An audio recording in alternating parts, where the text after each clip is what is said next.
Bismillahirrahmanirrahim. Assalamualaikum warahmatullahi wabarakatuh. Good morning, everybody. Welcome to my teaching actually with me, Mr. Dimas, an English phonology subject exactly. And especially for today, we are going to discuss about English phonology course 11. It is about the interaction of morphology and phonology. Jadi pada kesempatan hari ini, kita akan membahas English phonology course 11, yaitu tentang the interaction of morphology and phonology, interaksi morfologi dan fonologi. Seperti biasa, silahkan download terlebih dahulu materi yang sudah saya upload di laman LMS. Kemudian sembari menyimak video ini, multitasking sembari juga membuka file materi tersebut. Let's see, open the first slide over there. Silakan dibuka slide pertama di sana. English Phonology Course 11, The Interaction of Morphology and Phonology. As usual, I put the daily quote for you all today.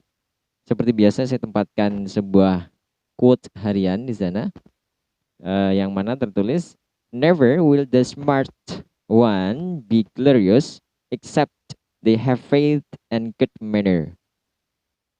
Yang artinya adalah, tidak akan pernah orang yang terpintar menjadi mulia terkecuali mereka memiliki iman dan juga perilaku yang baik atau etika yang baik.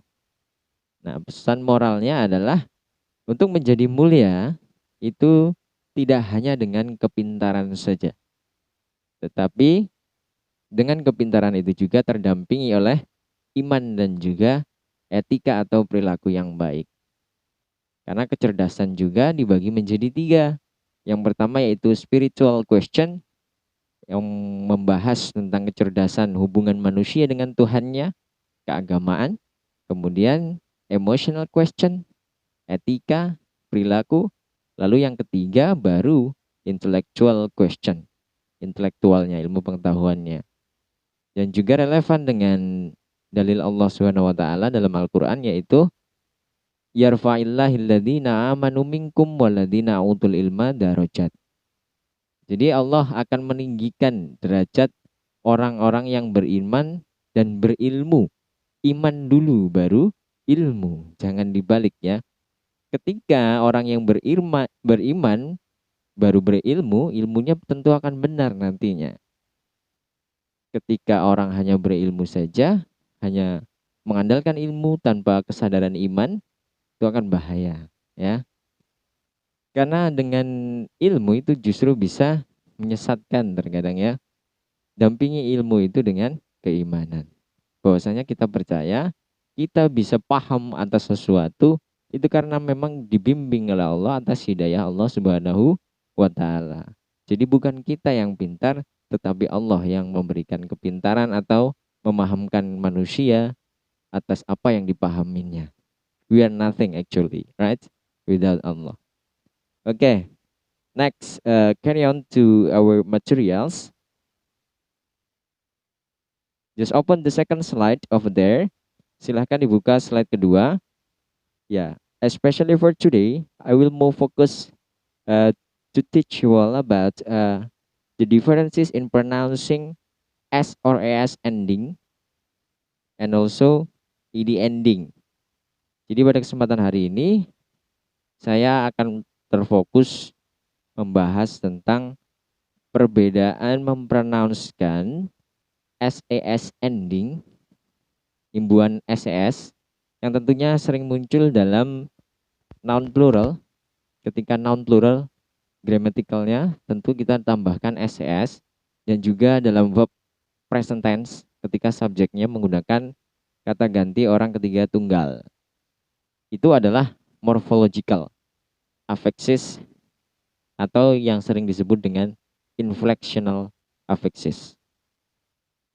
Carry on to the second slide. Silahkan dibuka di sana. SES ending.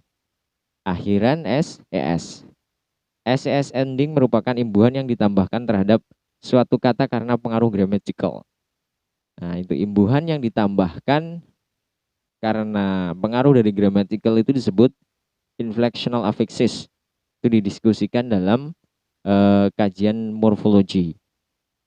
Lalu, apa kaitannya dengan fonologi? Yang akan kita bahas adalah perbedaan cara melafalkannya. Karena dalam penambahan SES itu juga ada 3 ya. Ada yang ditambahkan S, ada ES, ada IS. Dalam pronounce-nya, dalam melafalkannya pun akan berbeda-beda. Tergantung situasi dan kondisinya. Nanti kita bahas bersama. Jadi hubungan yang dibicarakan antara morfologi dengan fonologi adalah itu tadi, cara melafalkan afiksis atau imbuhan-imbuhan. Itu tadi. Contohnya, SES dalam noun plural seperti books, boxes, and ladies. Kan berbeda. Ada yang akhiran S, ada ES, ada IS. Dalam pronounce-nya nanti juga beda-beda. Serta dalam verb karena pengaruh aturan simple present jika subjek kata ganti orang ketiga tunggal. Plays, goes, and studies. Tuh. Just open the third slide. Silahkan dibuka slide ketiga. Dalam pelafalan SES ending atau akhiran SES dalam noun plural maupun verb singular in present tense itu terdapat 3 aturan baku. Ada yang dibaca S, ada yang dibaca Z, dan ada yang dibaca IZ. Yang pertama, SES ending yang dibaca S. Jika datang setelah unvoiced consonant selain c, sa, dan sha. Dibaca S jika datang setelah unvoiced consonant selain c, sa, dan sha. Jadi yang pertama itu dibaca S. Jika imbuhan S, ES, atau IS tadi datang setelah unvoiced consonant selain c, sa, S, and sha. Seperti yang kita tahu, unvoiced consonant ada p, k, t, c, f, h, sa, sha. Selain c, sa, sha dibaca S. Seperti dalam contoh di sana, lip, bibir berarti akhiran P ya. Lalu ada S dibaca S. Lips, biasa S. Lips seperti itu. Selanjutnya dalam verb laughed itu ya, laughed tertawa, diakhiri laugh ya. Mohon maaf, laugh tertawa itu akhirannya adalah F. Berarti masih masuk ya. Dibaca S. Laughs.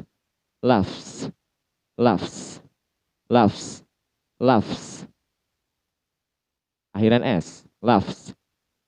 Kemudian dibaca Z. Untuk dibaca Z jika datang setelah vowel atau voice consonant selain J, Z, dan Z. Jika datang vowel atau voice consonant selain C, Z, dan Z dibaca Z. Voice consonant ada banyak ya, selain unvoiced consonant pokoknya. Dibaca Z jika datang vowel atau voice consonant selain C, Z, dan Z tebal. Contoh, kata play. Play itu ketika dibubuhkan S dibaca Z.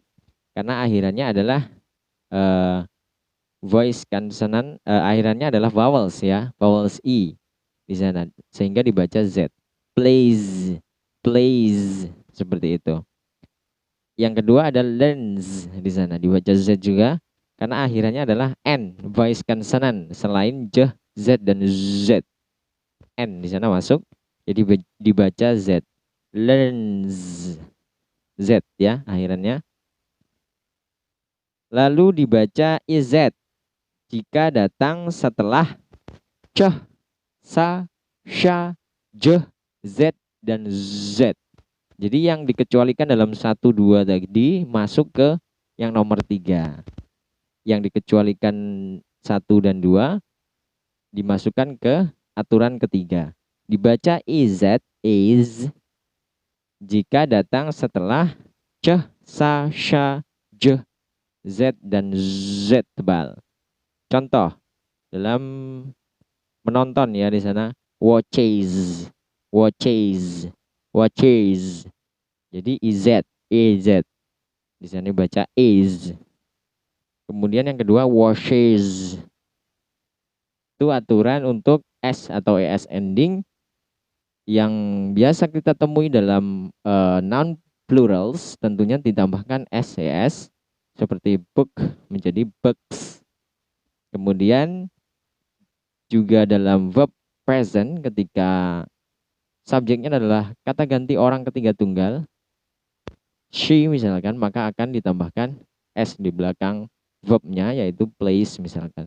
She plays seperti itu.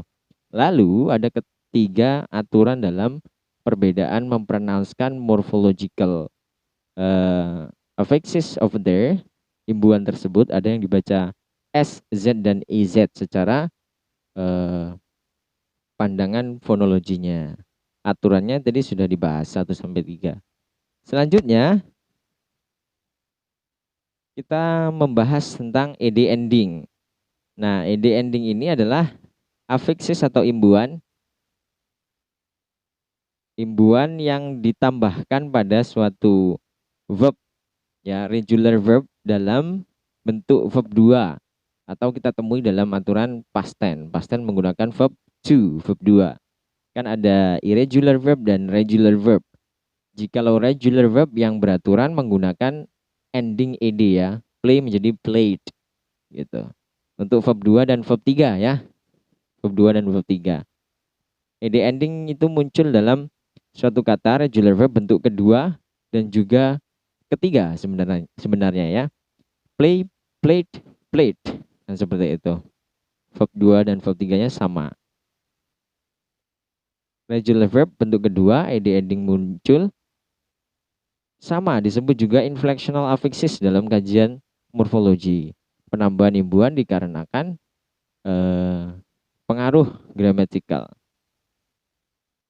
Contohnya di sana tentu dalam verb bentuk kedua dalam kalimat simple past tense. Stopped, wanted, and then cooked di sana ya. Sekarang aturannya.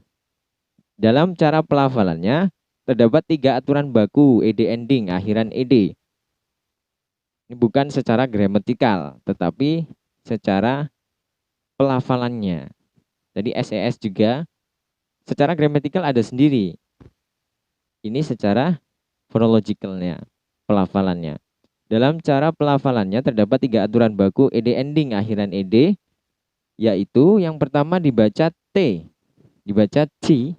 Cara mempronouncekan t bagaimana? Ingat ya, ujung lidah bertemu gigi atas bagian belakang, ucapkan t, ada letupan angin atau ploison, ledakan kecil yang keluar.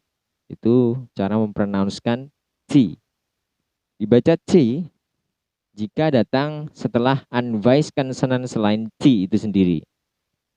Unvoiced consonant ada pkt cah, fh, ta, syasha ya. Selain t. Dibaca t jika datang setelah unvoiced consonant selain t. Sisanya berarti dibaca t ya. Ketika endingnya adalah unvoiced consonant selain t. Contoh, yang pertama, stop. Memang tulisannya stopped, tapi cara bacanya stop. T ya.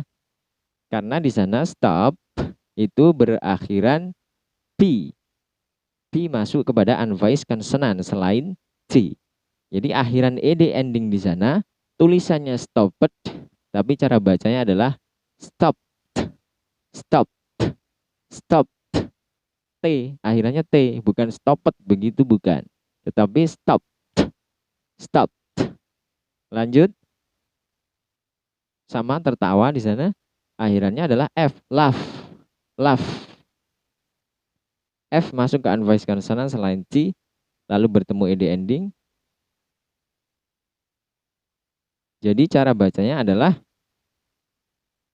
laughed, laughed, akhiran T ya. meskipun tulisannya adalah lauget ya. Cara bacanya tetapi menggunakan D karena masuk dalam aturan pertama. Left, left. Lalu yang kedua dibaca D. Yang kedua dibaca D jika datang setelah vowel atau voice consonant selain D itu sendiri. Dibaca D jika datang setelah vowel atau voice consonant selain D. Contoh, played. Meskipun tulisannya played, tapi cara bacanya adalah akhiran D ya. Played, played. Karena akhiran vowels play itu kemudian ketemu ed ending jadi dibaca D. Played, played. Yang kedua yaitu learned, learned. Selanjutnya yang ketiga, the last one dibaca EAD, eight, eight, imangap ya, eight. Jika datang setelah T dan D. Jadi yang dikecualikan aturan 1 dan 2 kembali ditempatkan di aturan ketiga. Dibaca eight jika datang setelah T dan D. Contoh, want di sana akhiran T kan, dibaca wanted, wanted, wanted. Lalu needed, needed, needed. Dibaca it atau id, id ya. Wanted, needed, seperti itu. Itulah tadi hubungan antara morfologi dan juga fonologi. Jikalau morfologi itu adalah studi yang membahas tentang the smallest unit of language. Jadi dia membahas bone morpheme, free morpheme, kemudian ada derivational affixes, ada inflectional affixes, ada imbuhan-imbuhan yang dibahas di sana as the smallest unit of language. Nah, pada kesempatan hari ini kita membahas apa hubungannya antara bahasan imbuhan tadi terhadap dalam kajian fonologi. Ternyata ada, yaitu dalam cara pelafalan SES ending dalam noun plural dan juga verb singular, third singular person in present tense, dan juga ed ending dalam verb 2 and verb 3 dalam regular verb past tense sering digunakan ed ending. Cara bacanya masing-masing ada 3 aturan untuk SES ending dan juga ed ending. Silakan dipelajari. I think that's all for today. Thank you actually for your great attention. See you next meeting. The last say, wassalamualaikum warahmatullahi wabarakatuh.